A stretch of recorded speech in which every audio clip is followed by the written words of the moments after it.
En ce temps-là, Jésus quitta le pays de Tyr et vint par Sidon vers la mer de Galilée, en plein pays de la Décapole. On lui amène un sourd-muet et on le prie de lui imposer la main.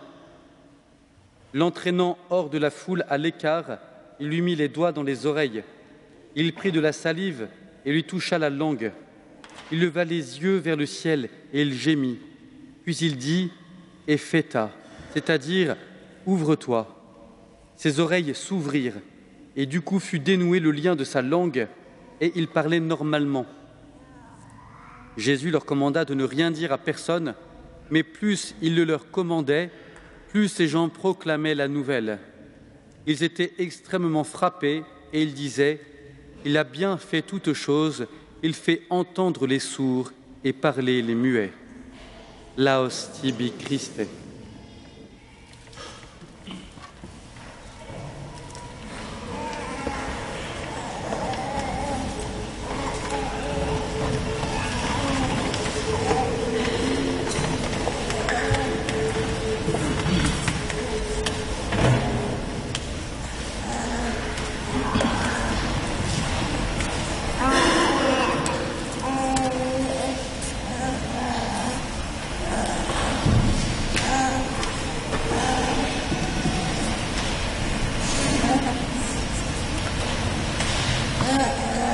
Au nom du Père et du Fils et du Saint-Esprit. Amen.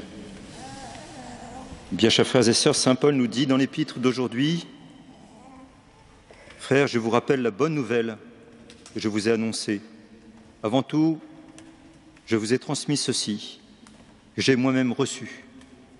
Le Christ est mort pour nos péchés, conformément aux Écritures, et fut mis au tombeau. Il est ressuscité le troisième jour, conformément aux Écritures, il est apparu à Pierre, puis aux 12. Aujourd'hui, je voudrais méditer avec vous sur la première bonne nouvelle chrétienne. Le Christ est mort pour nos péchés. Nous verrons trois aspects de ce mystère de foi. Tout d'abord, qu'est-ce que cela signifie vraiment, cette affirmation? Ensuite, qu'est-ce que cela change pour nous? Et qu'est-ce que cela change pour le monde entier? Que signifie donc l'affirmation « Le Christ est mort pour nos péchés » ? Cela signifie que Jésus est mort à cause de nos péchés et pour réparer nos péchés. Jésus est l'agneau de Dieu qui porte et qui enlève le péché du monde.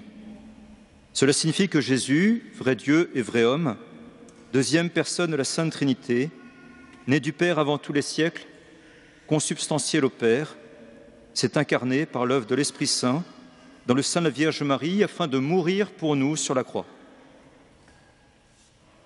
Comme nous le disons dans le canon romain de la messe, Dieu s'est fait homme pour nous arracher à la damnation éternelle.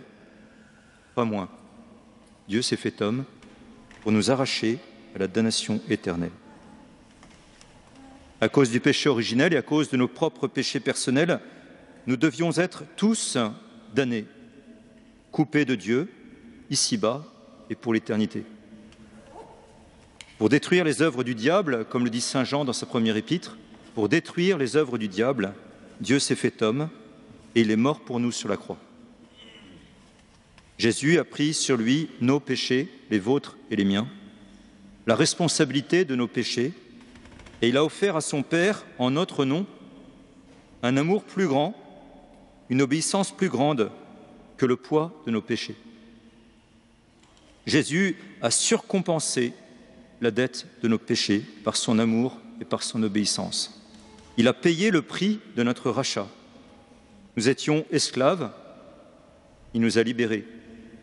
Nous étions vendus au pouvoir du démon, de la mort et du péché, et il nous a rendu la liberté et la vie éternelle. Eh bien, chers frères et sœurs, il ne faut pas diminuer la vérité de la foi. Il ne faut pas vider la foi chrétienne de sa substance. Il ne faut pas liquéfier la foi, la diluer, la dénaturer et finalement la renier. Il faut enseigner la vraie foi et la comprendre à la suite de saint Paul. C'était la première partie. Que signifie le Christ est mort pour nous? La deuxième, qu'est-ce que cela change pour nous? Bien, ça change tout, ou cela devrait tout changer. Si je prends conscience de l'amour de Dieu pour moi, alors je cherche à aimer Dieu en retour. J'essaie aussi d'éviter le péché qui offense Dieu. Je cherche à rendre amour pour amour au Seigneur. Je ne vis plus dans l'indifférence religieuse ou dans un athéisme pratique comme si Dieu n'existait pas, comme si Dieu n'était pas mort pour moi. Si je prends vraiment conscience de cet amour fou de Dieu pour moi, alors je suis capable de tout quitter pour suivre le Christ Jésus, pour aider le Christ à sauver toute personne humaine dans l'histoire. Alors j'accepte avec joie et avec reconnaissance d'être appelé à être prêtre ou religieux, ou religieuse, ou moine, ou moniale. Je donne ma vie au Christ parce qu'il a donné sa vie pour moi. Et si ma vocation est le mariage, vocation naturelle, je donne ma vie au Christ parce qu'il a donné sa vie pour moi. Je donne ma vie à mon conjoint et aux éventuels enfants qui pourraient naître de notre union ou que nous pourrions adopter. Je donne ma vie pour ma femme et mes enfants, pour mon mari, pour mes enfants. Avec saint Paul, je peux dire le Christ m'a aimé, s'est livré pour moi, et donc en retour, encore avec saint Paul, pour moi, vivre, c'est le Christ. Pour moi, je ne peux pas vivre ma vie sans l'amour du Christ, sans aimer Jésus, sans lire sa parole, sans y conformer ma vie. Pour moi, vivre, c'est le Christ. Saint Paul écrit encore à Timothée, « Dieu veut que tous les hommes soient sauvés et parviennent à la connaissance de la vérité.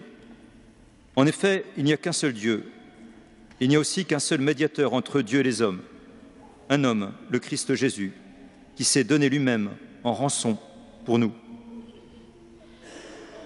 Jésus est le prix de la rançon. Son sang paye la dette de nos péchés. Le Seigneur est mort pour tous les hommes. Il a offert à tous les hommes, il a ouvert, à tous les hommes les portes du salut éternel. Il invite tous les hommes à rentrer par la porte étroite du salut. Mais il ne contraint personne. Il laisse chaque personne libre de répondre à son amour ou pas, libre de choisir le salut ou la damnation éternelle. À chacun de nous de choisir le chemin. Nous arrivons à la troisième question. Qu'est-ce que cela change pour le monde entier? Là encore, cela devrait tout changer, puisque Jésus est mort pour nous sur la croix, puisqu'il offre à chacun la possibilité d'être associé aux fruits de sa croix et de sa résurrection, qui nous sauve. Alors chacun de nous devrait comprendre qu'il est urgentissime de proposer à notre prochain d'être sauvé par Jésus. Si j'aime vraiment mon prochain, si j'ai vraiment la charité, je lui veux du bien. Et le plus grand bien que je peux lui souhaiter, c'est d'être sauvé pour l'éternité par Jésus.